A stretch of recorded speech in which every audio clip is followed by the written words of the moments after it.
Hey guys, it's Gary Wong from GaryWongRealty.com. People know me as the Christian Realtor. Today I'm going to share with you what I believe is the simplest and easiest way to buy homes at a bargain. So to start off this video, I want to share a word of wisdom. To catch the big fish, you just need to fish a lot. See, I know a couple of fishermen as friends, and they fish a lot. They typically don't catch the big fish on their first try, right?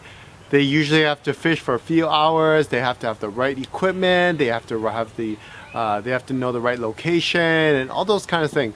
You know, you don't catch the big fish on the first try. Just in real estate, you don't get the great bargains.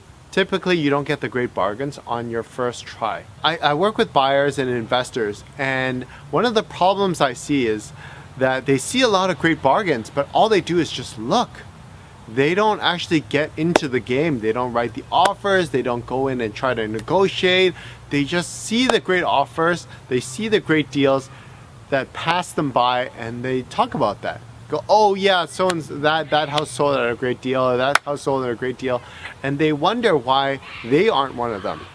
Well, you know, in real estate, in this game, you just got to get into it. You got to get your hands dirty. You got to be ready so that when the opportunity comes, you can pull the trigger. The simplest and easiest method in this game is just to make a lot of offers. You know, did you hear that? You just got to make a lot of offers. So it sounds so simple. So why is it so difficult?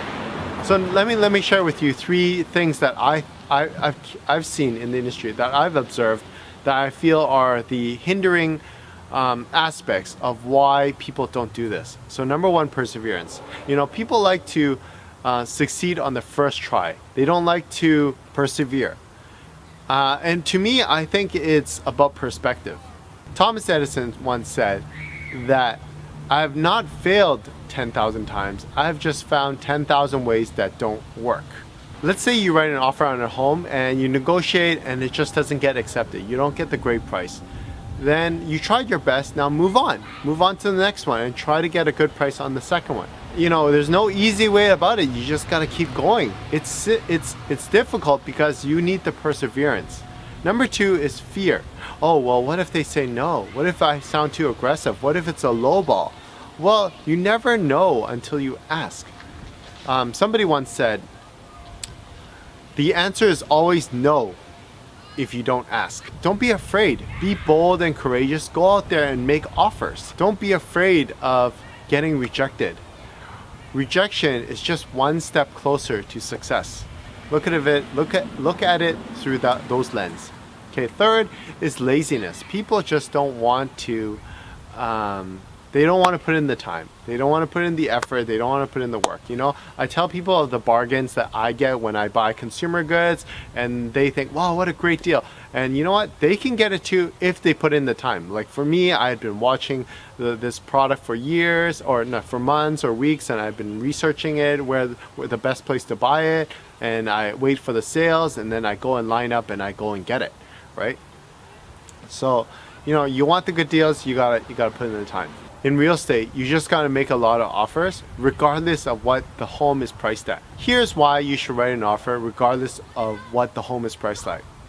For overpriced homes, you know, a lot of owners, they just put their home on the market and they're just testing it and they're not getting any response. And if you go for them and if you write offers on these homes, you're not competing against other buyers, likely, because these homes that are overpriced, they will get the fewest amount of showings.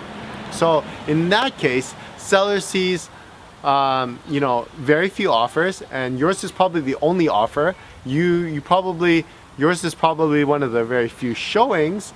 So the seller is a little bit more motivated, and sellers often change their minds when you have an offer in front of them.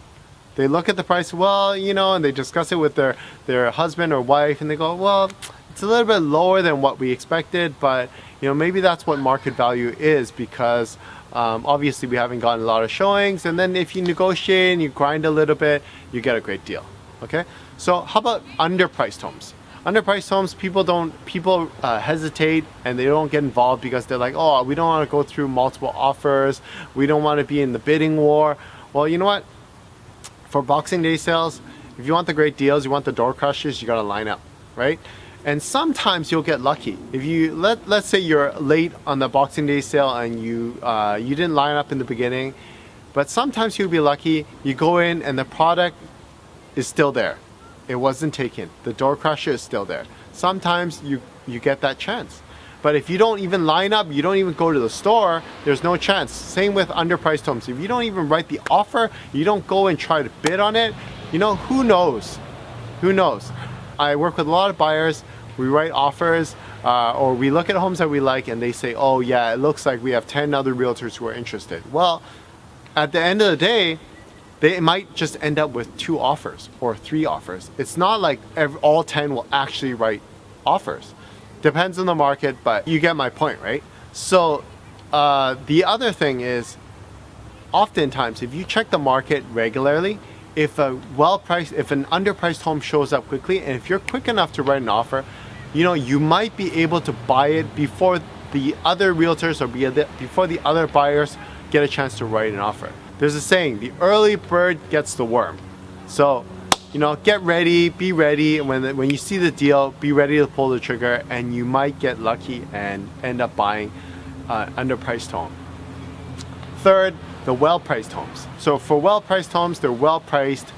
It's gonna sell eventually. Depends on how long.